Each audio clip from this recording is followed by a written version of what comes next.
Welcome to the Books of Titans podcast, where I seek truth in the world's great books. I'm your host, Eric Rostad, coming to you from the beautiful Books of Titans studio in Franklin, Tennessee. My goal is to read 200 of the great books over the next 10 years and share what I'm learning. I'll talk a bit about each book, tie ideas together from a variety of genres, and share the one thing I always hope to remember from each of the great books. Today I'm going to cover a few speeches found in the Peloponnesian War by Thucydides. This is from book 35 from my 2024 reading list, and Thucydides is selection 17 from my great books reading list. Well, I'm currently reading this great history by Thucydides as part of a Catherine Project discussion group. And if you're unfamiliar with them, please search them and sign up for their newsletter, because throughout the year they offer different reading groups. They're all online, they're all free, but different reading groups that go through a lot of the great books, a lot of the classics. I've done a number of them. I even took one on a Mozart opera. So it's not just limited to books, but it's just a great way to help read through some of these great books. I'm doing my own project alone. I'm not part of a university. I'm not part of a group reading these together. And so there's a lot of times where these books get difficult, and it's just so helpful to have a group to talk about questions, to dig deeper into these books. So I'd highly recommend that. There are 8 books that comprise the Peloponnesian War by Thucydides. And so what we're doing in this group is just taking one book a week to discuss it online. And so I've read 2 of the 8 books so far. And so the speeches I'm covering today actually all occur in book 2. So I'll cover 2 speeches by Pericles, and then at the very end, I'm going to do a comparison between a speech by the Peloponnesians commanders and then another speech by the Athenians, and kind of compare what each is saying. And I think it's just really interesting to look at these speeches, because especially if you compare this with Herodotus and Herodotus's histories and the way he went about kind of traveling all around and telling you about these people and things.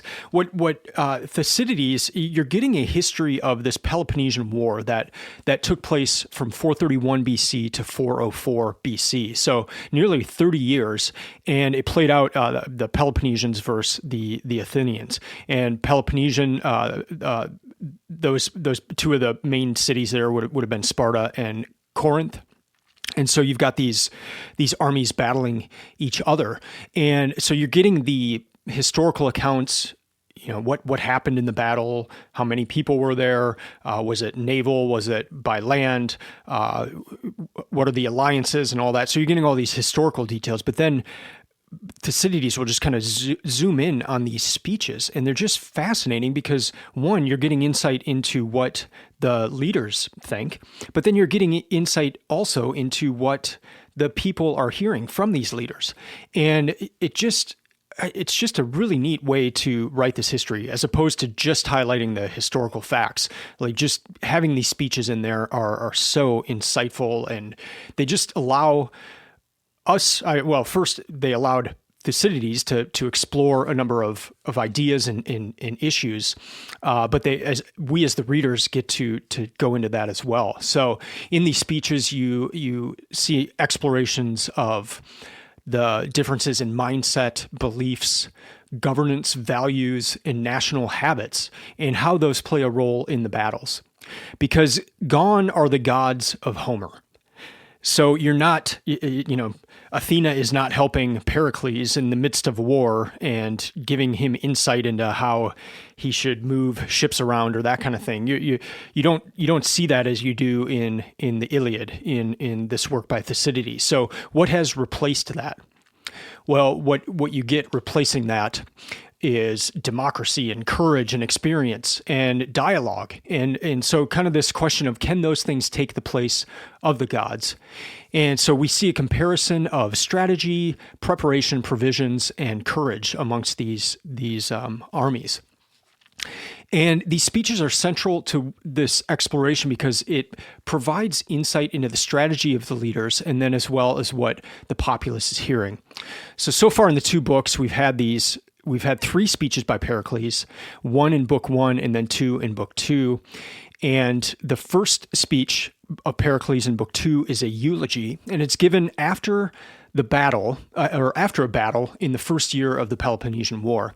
And Pericles is addressing the Athenians, and he's the head of the Athenians, and he's addressing people who have just lost their fathers, their husbands, their brothers, their neighbors. And so what do you say in this circumstance? And Pericles, with this eulogy, he knocks it out of the park, and he gives one of the greatest speeches of all time. And so I want to highlight a few things that stuck out to me. And the way he starts this speech is he begins by tying the Athenians to a long line of ancestors who fought, or by their valor, they fought for what the current Athenians have. And so just right away, he ties, this is not something new where there's battles where people are dying. So he just ties this into a long history and a long history of valor. And the first thing he highlights is the national habits of the Athenians. And I thought this was great. And so what I'm going to do here is just read these different sections and then briefly comment on them. So on the subject of national habits, here is Thucydides. In writing about what Pericles said in this speech. But what was the road by which we reached our position? What the form of government under which our greatness grew? What the national habits of which it sprang? And that's the question he proposes after kind of giving that lineage of valor of the Athenian people. And so after that, he goes through a list of the things that set the Athenians apart, the national habits that they have that are unique to the Athenians. And the foundation, the thing that kicks this off is this statement here. Our constitution does not copy the laws of neighboring states. We are rather a pattern to others than imitators ourselves. Its administration favors the many instead of the few. This is why it is called a democracy. If we look to the laws, they afford equal justice to all in their private differences. If to social standing, advancement in public life falls to reputation for capacity, class considerations not being allowed to interfere with merit. And I'll cut it off there. So you got a few things. The basis of this whole thing, the foundation is equal justice to all, and not and then as opposed to class being the thing that considers you great or not great, but instead of class consideration, it's merit that sets the standard. So equal justice and a system of merit. That's what sets off the things that follow. And so here are a few of the items in the list. The freedom which we enjoy in our government extends also to our ordinary life. So first thing there, freedom. Next up, we have recreation. And Pericles says this, further, we provide plenty of means for the mind to refresh itself from business. We celebrate games and sacrifices all the year round, and the elegance of our private establishments form a daily source of pleasure and helps to distract us from what causes us distress. And the quote there. So we've got equal justice, freedom, recreation. Next up, we've got the welcoming of the alien. If we turn to our military policy, there also we differ from our antagonists. We throw open our city to the world and never by alien acts exclude foreigners from any opportunity of learning or observing. End quote. So that's another thing that sets them apart. And then he talks about how they cultivate refinement, and by saying this, we cultivate refinement without extravagance and knowledge without effeminacy. Wealth we employ more for use than for show, and place the real disgrace of poverty not in owning to the fact, but in declining the struggle against it. End quote there. So he enumerates this list of things that set the Athenians apart, founded on this principle of equal justice for all. And then he points to the proof. So here are these things, and here is what they prove. So in the speech, Pericles goes on with this. and that this is no more mere boast thrown out for the occasion, but plain matter of fact, is proved by the power of the state acquired by these habits. For Athens alone of her contemporaries is found when tested to be greater than her reputation, and alone gives no occasion to her assailants to blush at the antagonist by whom they have been worsted, or to her subjects to question her title to rule by merit. End quote. So again, he ties it back to those national habits he mentioned at the beginning. And by these national habits, when tested, Athens is greater than her reputation. So these habits, these national habits, these lists of things have worked. So he's saying, look at these results. This is the proof by the power of the state acquired by these habits.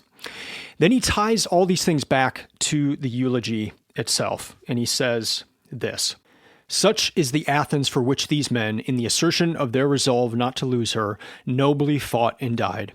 And well may every one of their survivors be ready to suffer in her cause." End quote. So this is why these men died. So he's talking to the bereaved. He's talking to the people who have lost these men in battle, and he says this is the reason they fought. He continues, "Thus choosing to die resisting rather than to live submitting. They fled only from dishonor, but met danger face to face, and after one brief moment, while at the summit of their fortune, left behind them not their fear, but their glory." So then we tie it into glory, a huge theme in the Iliad, but this is the reason they had glory. And you contrast that with what Achilles was going for in glory. And here it's more about Athens itself. It's more about continuing this line of national greatness, of these national habits, and sacrificing oneself for these greater things and for glory or fear. But it's just an interesting contrast with glory of glory in the Iliad as compared to glory here. On that glory theme, I want to continue reading from the next part here. "Their glory is laid up to be eternally remembered upon every occasion on which deed or story shall be commemorated. For heroes have the whole earth for their tomb. And in lands far from their own, where the column with its epithet declares it, there is enshrined in every breast a record unwritten, with no monument to preserve it, except that of the heart." End quote. That is just incredible.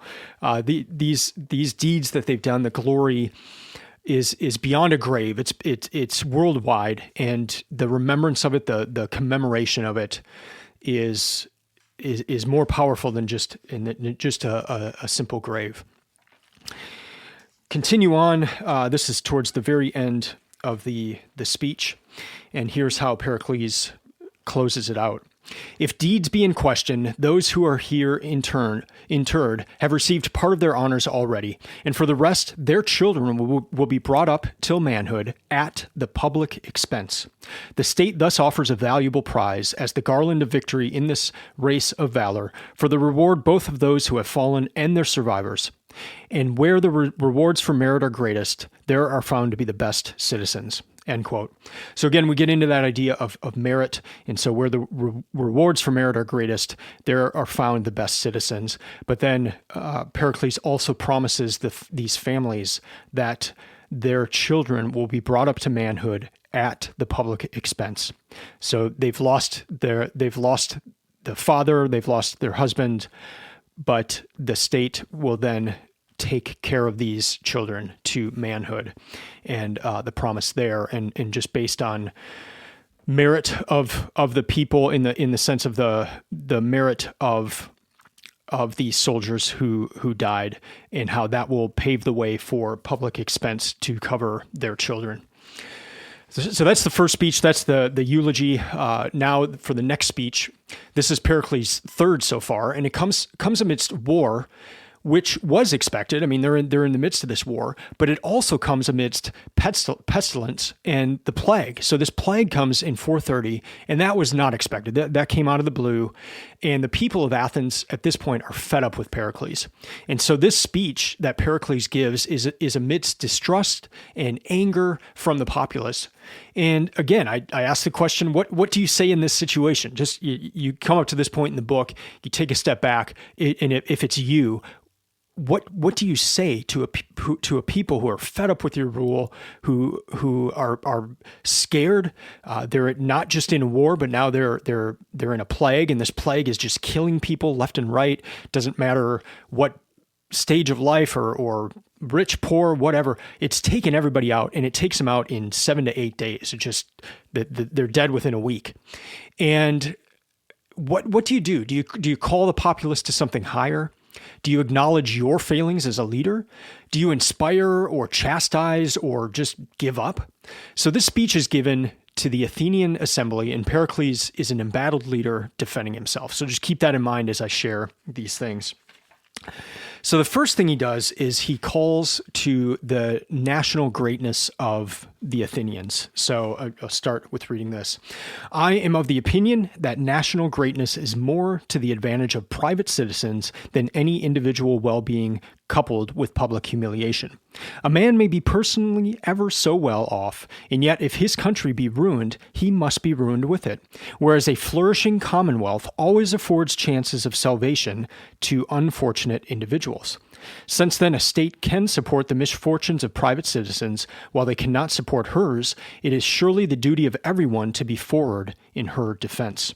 End quote. I just love that. A flourishing commonwealth always affords chances of salvation to unfortunate individuals.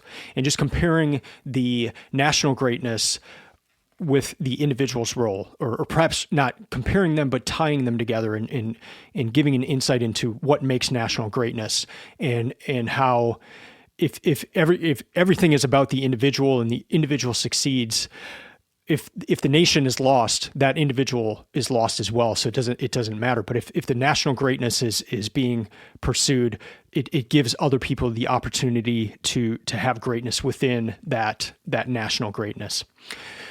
The next part here is just brilliant in how he addresses this. So again, he's talking about national greatness and the role of the individual. And again, remember, people are fed up with him at this point. So he's calling them to something greater. He's calling out the national greatness and how each of them is a part of that. And then he talks about the system itself. You should know, too, that liberty preserved by your efforts will easily recover for us what we have lost. While the knee once bowed, even what you have will pass from you.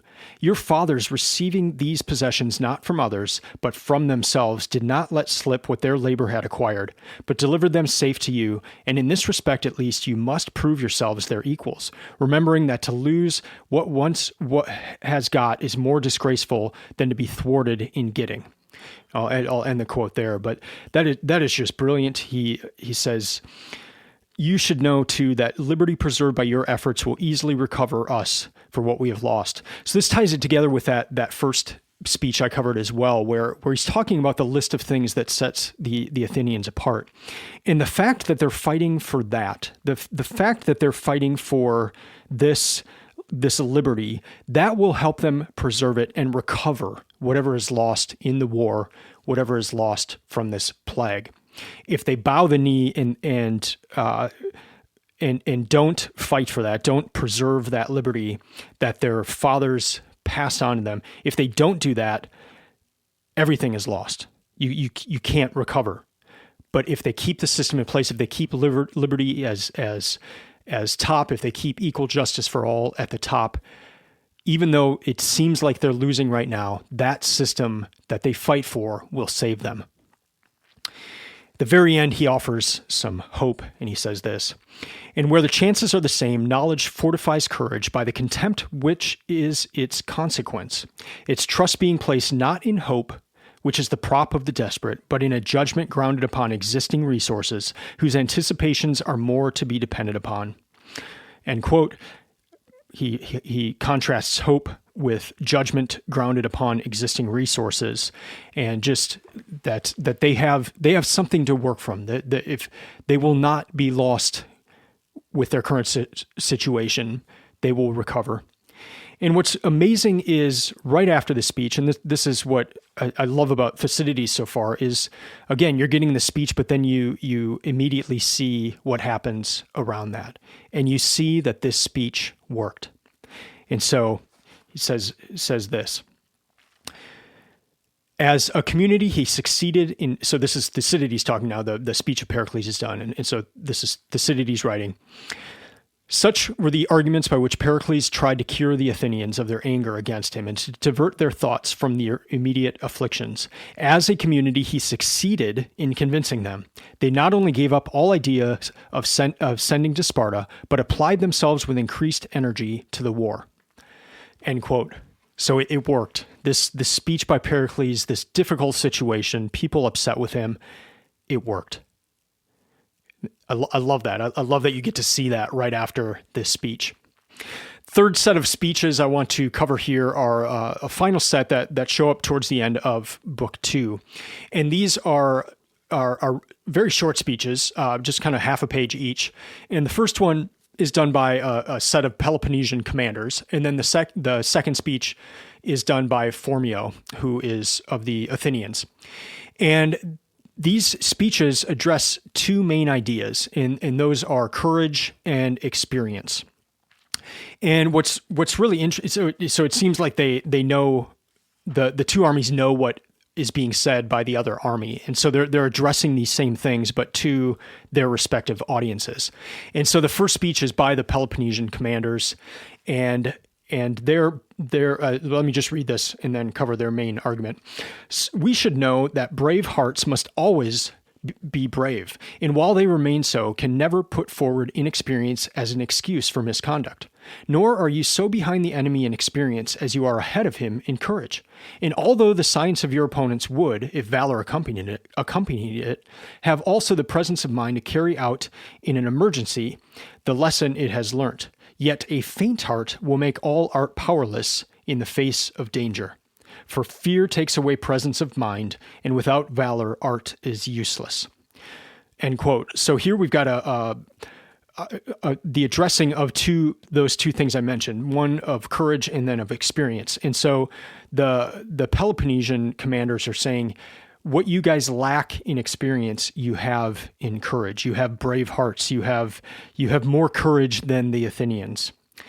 And he closes it out saying that you have always the advantage of superior numbers and of engaging off your own coast, supported by your hoplites, and as a rule, numbers and equipment give victory. End quote. So they are trusting in their numbers. They're trusting in their equipment. They have more soldiers. They have more equipment than the Athenians. So they're trusting in that. And then he's encouraging them, literally encouraging them with the courage that he says sets them apart. They have higher courage than the Athenians. And so Phormio's response to the Athenians is so interesting because he addresses all of these things. And so first question is, do the Peloponnesians have more courage than the Athenians? And so let's see what Phormio has to say here and how he responds. Next, as to that upon which they most rely, the courage which they suppose constitutional to them, their confidence here only arises from the success which their experience in land service usually gives them, and which they fancy will do the same for them at sea. But this advantage will in all justice belong to us on this element, if to them on that, as they are not superior to us in courage, but we are each of us more confident according to our experience in our particular department. End quote. So Phormio's response here is, do they just think that courage is only for them? Do they think it's just only constitutional to them? No, we have courage too. But what we have that they don't have is experience. And so the Athenians have had more experience in battle. They have ships, these mighty ships. And so he's calling that out. He's dispelling the idea that the Peloponnesians have more courage, and he's saying, we have courage as well, but we also have something that they don't have and that they can't get immediately, and that is experience. So I love that. Great contrast there in those two relatively short speeches. Really quickly, the version that I'm reading of Thucydides is the landmark Thucydides, and I've also read the Herodotus landmark version of it, and then I've got Xenophon coming up as well with these editions. They also have Julius Caesar and Alexander the Great, some other books as well. But the benefit of these landmark versions is it has so much information. In almost every other page, there's a map. So as you're hearing about these different areas, you've got the map right there. All the places are named. You can see exactly where things are happening. And so just that aspect of it is super helpful. There's huge margins. And then in the margins, they've got, of each page, they've got just kind of a brief highlighting of what happens in that particular paragraph. So it's just helpful to kind of go through the side there, plenty of room in the side to also take notes. And then there's a ton of footnotes. There's appendices in these books. It's like a tool to help you understand what it is you're reading. So if you're going to read these books, I highly recommend these landmark versions. This one was edited by Robert Strassler, and the translation was done by Richard Crawley. And what's interesting about this translation is it was done in the late 1800s. So it's been around for a while. The translations I read of Homer, the first one I read was just released last year. So this one's an older translation, but it does very well, and I've found it quite easy to follow along with the caveat that what I've noticed in switching genres in this Great Books project so far is that it takes me about a week to get my mind situated around the new style of writing. So I started with Homer and, kind of got into Homer, and then I was in Homer for a while. And so I got comfortable with that. And then when I switched to the tragedies, the first tragedy writer I started with was Aeschylus. It took me a week. I had to read those first Aeschylus plays 4 times each just to get them. And I think part of it was just this kind of shift in genre. It just took my mind a while to get used to that. I found the same thing happening when I jumped from the tragedies to Thucydides. It really took about a week just to get my mind around the change. And I don't know if you guys experience that as well, but I've found that to be an interesting phenomenon. I don't know if that's just with my mind and that it takes a while to shift, but it's kind of, it's funny in a way, but it's just something I've noticed recently. So it did take me a while to get in. I don't think that's because of the translation or anything. I think it's just, you're moving from tragedy plays to history with a ton of speeches in it. It just took a little while. So far I've enjoyed Herodotus more. Herodotus enlivened the imagination. He's talking about these different people groups and it was just, I loved it. I would put it into my top 10 books of all time, Herodotus. And Thucydides so far has been more of his historical account. I really have enjoyed these speeches though, and they do provide a lot of context. So I'm enjoying the structure, but if I have to compare Herodotus to Thucydides out of the first 2 of 8 books, I am going with Herodotus, but we'll see what the other 6 books have in store here. Well, that's going to do it for today. Thank you for listening. I would love to hear from you, and the best place to do that is on Substack. So I've got this podcast. This is where it originates now, is on Substack, and that's just right at booksoftitans.com. If you would like to return value, any value that you get out of this podcast, I would love that. That would help me so much just in covering costs for this, feeding my family, buying books, that kind of thing. So I have 3 different options on Substack. You can do $5 a month, $99 per year, or $500 per year. 12 of you are doing that so far. 12 of you are giving financially, and thank you so much. That means the world to me. And I would love if you do give value that you would return that value as well. That would help. I'm currently reading this Thucydides book. After this, as part of that Catherine project, we're also reading a Xenophon history as well. So I'll be getting into that after Thucydides here. So that'll probably be sometime in December. Just for the year itself, I break up my reading year into 4 different areas. So the first is I read straight through the Bible. Actually 5 different areas. So the first is I read straight through the Bible. I've done it 3 times now. It always takes me 2 months. And so I set aside January and February. I start in Genesis and I read through to Revelation. Every other year I read the Apocrypha, and then I think in the off year of the Apocrypha, I'm going to start reading the Iliad with the Bible in January, February. Then I have spring semester of the great books, so that's March through June.